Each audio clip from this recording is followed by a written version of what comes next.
नमस्ते दोस्तों, आज के इस वीडियो में आप सबका स्वागत है। आज तक हम लोगों ने एक कहानी और एक गीत का अध्ययन किया है और एक विवरणात्मक निबंध का अध्ययन किया है। उसके साथ साथ हम लोगों ने व्याकरण की भी जानकारी प्राप्त की है। आज हम लोग एक पाठ पढ़ने जा रहे हैं। उसका नाम है श्रद्धा और प्रयास। ये एक पत्र लेखन है। पत्र लेखन की कला बहुत पुरानी है।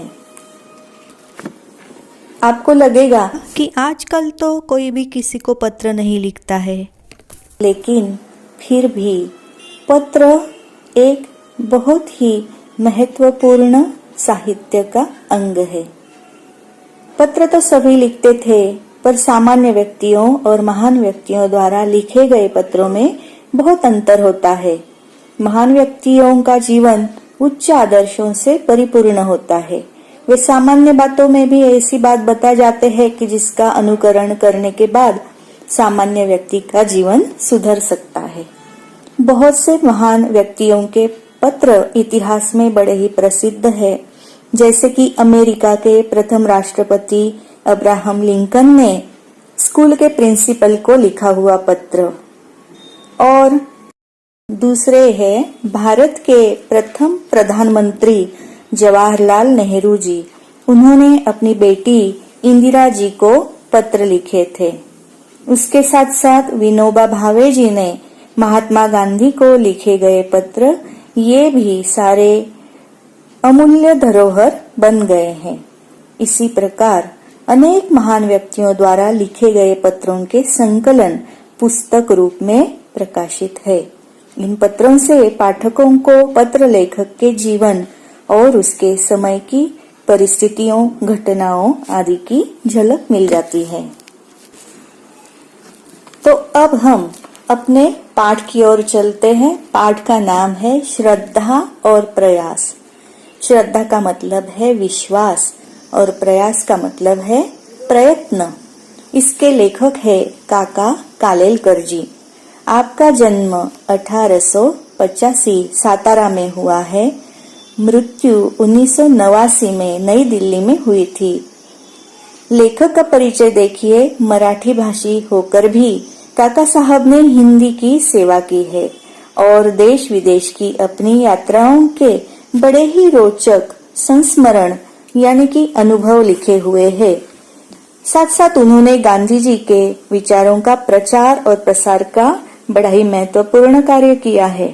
देखिए, 1964 में भारत सरकार द्वारा काका कालेलकर जी को पद्म विभूषण की उपाधि से अलंकृत किया गया था। आपकी प्रमुख कृतियां देखिए। महात्मा गांधी का स्वदेशी धर्म, राष्ट्रीय शिक्षा का आदर्श, स्मरण यात्रा, लोकमाता, हिमालयनो प्रवास और जीवनानो आनंद इत्यादि।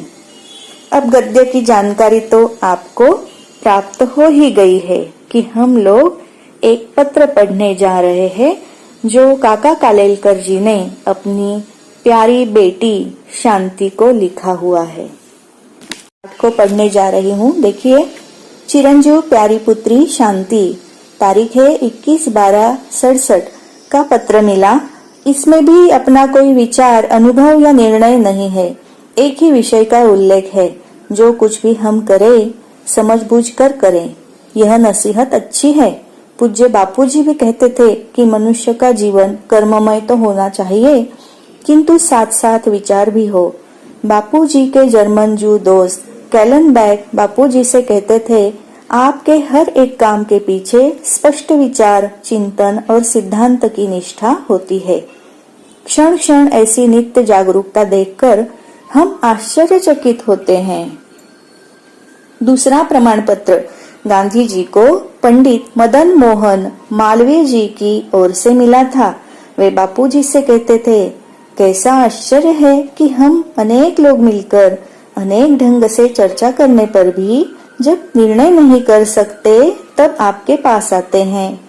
आप सबको संतोष हो ऐसा निर्णय देते हैं अथवा रास्ता सुझाते हैं। यह तो ठीक, लेकिन कितनी जल्दी तुरंत निर्णय देते हैं। बड़ा कौतुक होता है। पूज्य बापूजी के मुंह से ही ये बातें सुनी थी। पूज्य बापूजी सिद्धांत निष्ठ तो थे और उनके सिद्धांत उनको अंध नहीं बनाते थे। सिद्धांतों का निर्णय और अर्थ वे तार्किक बुद्धि से करते नहीं थे। इसीलिए मैं कहता था गांधी जी कभी भी तर्कांध नहीं थे। तुम्हारे पत्र हमेशा प्रश्नार्थक ही होते हैं, लेकिन तुम्हारे प्रश्न सुंदर ढंग से रखे जाते हैं। प्रश्न के आसपास का वायुमंडल उपस्थित करके ही प्रश्न को सजीव किया जाता है। इसीलिए प्रश्न की चर्चा करने में आनंद आता है और विचार विस्तार से लिखने की इच्छा भी होती है। अब इस पाठ का विश्लेषण देखते हैं बच्चों। देखिए, काका कालेलकर जी ने इस पत्र में महात्मा गांधी जी के विचार, चिंतन, सिद्धांत निष्ठा का वर्णन किया है। काका जी गांधी जी के विचारों से बहुत ही प्रेरित हुए हैं। वो अपनी पुत्री को बता रहे हैं कि बेटी, तुम्हारे पत्र तो बहुत अच्छे होते हैं, एक ही विषय का उल्लेख है, और वो बेटी को सलाह देते हैं कि जो कुछ भी हमें करना चाहिए वो हमें समझ बूझकर करना चाहिए। नसीहत का मतलब है उपदेश या शिक्षा। गांधी जी के बारे में विशेष यहाँ पर बताए है कि उनके हर एक काम के पीछे स्पष्ट विचार, चिंतन और सिद्धांत निष्ठा होती थी। गांधी जी सबको संतोष मिले ऐसे तुरंत निर्णय लेते थे। उसके साथ साथ गांधी जी तर्कांध नहीं थे, मतलब तर्कों के पीछे वे अंधानुकरण नहीं करते थे। अगला परिच्छेद पढ़ते हैं। श्रद्धा, बुद्धि, समझ, अनुभव, कल्पना, अभ्युपगम आदि सब बातें अपनी अपनी दृष्टि पेश करती हैं, किंतु जब हम जीवन दृष्टि को प्रधानता देते हैं तब इन सभी का आप ही आप सामंजस्य हो जाता है। जीवन ही एक ऐसा सर्वमंगलकारी तत्व है जिसमें सब शुभ दृष्टियों का अभयदान है। सामंजस्य और समन्वय ही जीवन का सच्चा व्याकरण है।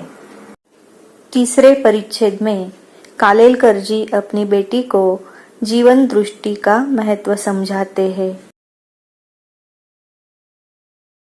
वे कहते हैं कि जीवन दृष्टि की प्रधानता में इन चीज़ों का सामंजस्य होता है, जैसे कि श्रद्धा और अनुभव, बुद्धि और कल्पना, समझ और अभ्युपगम आदि चीज़ों का सामंजस्य जीवन दृष्टि की प्रधानता में होता है।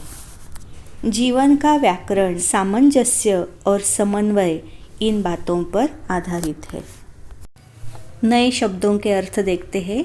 श्रद्धा का मतलब है आदर। समझ यानी बुद्धि या प्रज्ञा। अभ्युपगम किसी भी बात का अंगीकार करना, किसी तत्व का स्वीकार करना या किसी जीवन शैली के पास जाना। प्रधानता का अर्थ है प्रमुखता। सामंजस्य मतलब औचित्य, उपयुक्तता या मेल।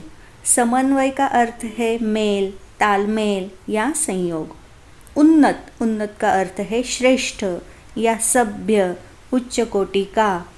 त्याज्य मतलब त्यागने योग्य, छोड़ देने योग्य।